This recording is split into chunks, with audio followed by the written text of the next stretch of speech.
Hello everyone, hope you all are doing well. Today, in this video, we are going to know about one of the famous English writers, that is William Blake, and his one of the popular poems, that is The Schoolboy. One of the popular poem, that is Schoolboy. The Schoolboy. Schoolboy. Here, before going to poem, we must know something about the writer. It is better to know something about its author, I personally feel. So let us know something about William Blake, who has written the poem The Schoolboy. So this William Blake, he was born in the year 1757 at London. William Blake was born in the year 1757 and at London, and he was raised in a humble condition and had a normal childhood. His childhood was normal and he was raised in a humble condition of his family. From a young age, Blake was noted for his verse. He was well known for his verse from young age itself, and drawing ability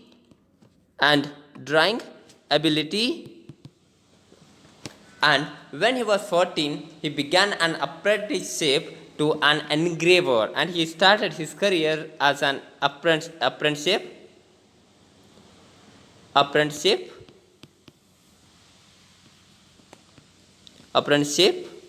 to an engraver. It was the career through which he would eventually earn his living. So William Blake, he earned his living by becoming an apprenticeship to an engraver. In 1782, again in the year 1782, this William Blake, he married to Catherine Boucher, who would become a valuable assistant and loving wife. So after getting married to Catherine Boucher, she became a valuable assistant to William Blake and loving wife. Again in the year 1784, he set up his print shop. So he started to have another career, that is he installed printing machine there in London, and that began to create his own illuminated etchings, that is drawings. He set up in the year 1784. He set up his print shop and began to create his own etching. And etchings means drawings.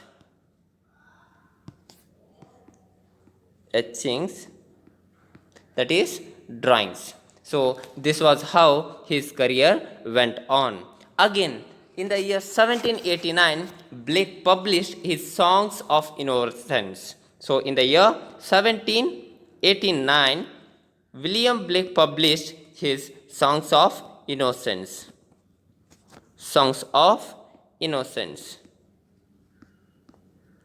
One of the popular or masterpiece of William Blake, that is Songs of Innocence and Experience. So in the year 1789, as the first part of his masterpiece, he published Songs of Innocence. Then again in the year, after 5 years,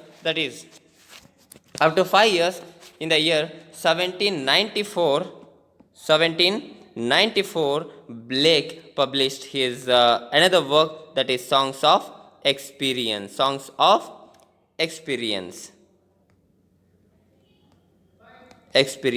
This is how he started his career, and he has written these books, and later 3 works are notable not only for their beautiful illustrations, the Songs of Innocence, Songs of Experience, and together he wrote Songs of Innocence and Experience, and that is a combined, or he mixed the Songs of Innocence and Experience, and that is another work. 3 works are notable not only for their beautiful illustrations and words, but for the two Okay, for both. Beautiful, and the three works are notable not only for their beautiful illustrations and verse, but for the two both, that is illustrations and verses both. These are generally considered to be Blake's masterpiece. So this is Songs of Innocence and Songs of Experience. These are generally considered to be Blake's masterpiece. Wrote he wrote another work, that is Jerusalem. He wrote another work, that is Jerusalem. So there, in Jerusalem, he expressed all his views. He expressed all his views, whatever based on his experience, whatever he had written, that is Songs of Experience and Songs of Innocence, which he had written. Based on that experience, he wrote Jerusalem. By 1824, Jerusalem is his another work. By 1824, his health started to decline and he died in the year 1827. By 1824, his health started declining, and in the year 1827, he was ill by 1824, and again in the year 1827, he was dead. Okay, he died in the year 1827. This is all about William Blake, who has authored the poem The Schoolboy. So now we shall go ahead with the poem, that is The Schoolboy. The Schoolboy, a poem which speaks about the experience of a school. And moreover, here this William Blake, he focuses or emphasizes on the hindrance in formal education. How a formal education can hinder or disturb the overall development of a child. That overall development of a child, it must be based on experience, and it must be related, or it must come from that freedom. So here in formal education, we are following a particular or specified patterns. Here every child, every student is restricted or subjected. He has no freedom at all. That William Blake focuses here in the poem, that is Schoolboy. So here you get a chance to recall your school days, what memories you had about your school days. Definitely you will be remembering again when you learn this poem. So in the poem, the schoolboy, here I refers to the poet, that William Blake, okay, or the schoolboy. So the poem starts with a happy motion or a happy moment, and the kid is very happy. That schoolboy is very happy, that too under the freedom, and that too in the nature. So that schoolboy is very happy in the nature. So he loves to rise in a summer morn as the weather is very clear. So here the poem, the first stanza goes like this: I love to rise in a summer morn when the birds sing on every tree. The distant huntsman winds his horn and the skylark sings with me. Oh, what a sweet company. Look here with this schoolboy. Okay, in the beginning, before joining the schoolboy was very happy, and that too in the summer morn. It might be vacation too. So that schoolboy was very happy, and he loves to rise early in the morning, that too summer morning. And when the birds sing on every tree, because birds are compared to that schoolboy here. So as birds are completely free from all the obstacles or restrictions, in the same way here in the poem, the schoolboy is compared to the bird. Okay, and later it will be different, that he is being compared to caged bird. So that bird is singing on a tree, that bird is completely free to sing on any tree. The distant huntsman winds his horn. So here another aspect, that is the distant huntsman, he winds his horn. A person, a huntsman blowing his horn there, that was quite interesting. That kid was enjoying that. Okay, and the skylark sings with me. Look at that, another one, the bird, skylark, which could sing with that schoolboy. So he had a sweet company. In the first stanza only, William Blake shows how happy that boy was. As he was happy, he wanted to experience that nature and experience that freedom. So he was extremely happy. So he loved to rise early in the summer morning as weather was clear, and he was like bird there in the summer morning, so that there was no restriction, nothing. He was completely free, and the distant huntman, he was blowing his horn that could be heard by this schoolboy.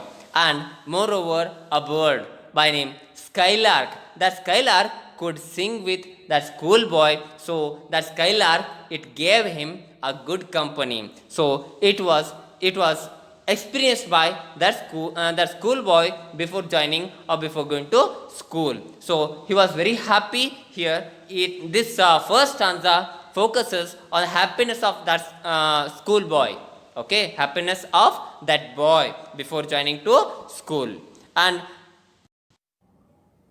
here we have two imageries in first stanza, that is schoolboy. See that first imagery is schoolboy. Okay, that schoolboy, the imagery of a schoolboy, how he interpreted in his poem. Let us see. The image of the child here focuses on his nature as free and unfettered. There was no restrictions at all. Restrictions of for that child, it was not at all there in the environment or in that free area. But in the school, definitely that schoolboy will be restricted and subjected, and he is associated with the spring as a time of growth. The schoolboy in the poem associated with the season, that is spring, as a time of growth and freshness and playfulness. Okay, in this way the schoolboy has been appreciated or interpreted in the poem. According to Blake, this was that schoolboy was fettered by subjection to the demands of a system which denies the validity of imagination. And after joining the school, that boy's creativity, that power of imagination, it was taken away as he was restricted among the four walls of the school. In the schoolboy, formal education involves subjection to a cruel eye, and cruelty in Blake is always linked with the denial of imaginative freedom and the spiritual self. So the capacity of thinking, capacity or power of imagination, it was taken away from that schoolboy. Next image, that is bird. The bird imagery allows for the comparison between the free child being imprisoned in the school. Okay, and see that the schoolboy is being compared to a bird in the poem, and in the beginning the bird is free, as we have seen in the first stanza, that bird is free. But when we go to the end of this poem, in the middle or end of the poem, we'll be moving towards a caged bird, as he has mentioned about a bird in a tree, singing bird on a tree, and even that bird was free. And bird represents freedom, stand for freedom. But here that in the schoolboy, that bird which he has used to indicate freedom, later it will be caged. Then he compares that schoolboy to a caged bird. How that bird will be subjected or restricted, that the writer William Blake has shown in the poem. And next comes, that is, let's move to the next stanza, that is about, but to go to school on a summer morn, oh, it drives all joy away. Under a cruel eye outworn, the little ones spend the day in sighing and dismay. See, before joining the school, that boy was extremely happy in the nature. And even he was completely free, like a bird singing on a tree. And he was accompanied by that skylark and the huntsman. He was blowing his horn right? So he was extremely enjoying the environment. But the concept of going to school on a summer morn, okay, here in the beginning, in the first stanza itself, he has mentioned, the William Blake has mentioned that in the summer morn, that boy was completely happy to rise, and he was listening to the song of birds on tree, right? So in the second stanza, see how that boy is being compelled to attend the classes or go to school. But to go to school on a summer morn, oh, it drives all joy away. So the concept of going to school, it has taken away the joy or happiness of that schoolboy. Under a cruel eye outworn, the little one spent the day in sighing and dismay. So here the writer, he says that, but to go to school on summer morn, the concept of going to school on a summer morn, it took away his joy. And moreover, the under a cruel eye outworn, under a cruel eye outworn, that is a new word, right? So cruel eye outworn, it means that authoritarian ways of teaching or authoritarian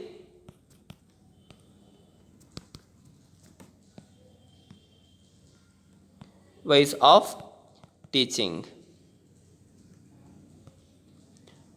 Okay, cruel eyes outworn, because in the school there will be so many rules and restrictions which the child or that boy had to follow. So under the cruel eyes of the teachers, he had to sit there, okay, and he has to listen to them even though he was not happy. But it was compulsory or compulsion for that kid or that school boy to listen to the teachers. So he called it cruel eyes. He found the teachers quite cruel, as they were not allowing him to do whatever he liked. And moreover, he had no freedom in the classroom. Because of that, he felt it was quite disturbing and restricting to the child. Thus in the poem Schoolboy, the first stanza and second stanza, there is quite difference. In the first stanza, we can see the tone of happiness, and in the we are moving to the tune of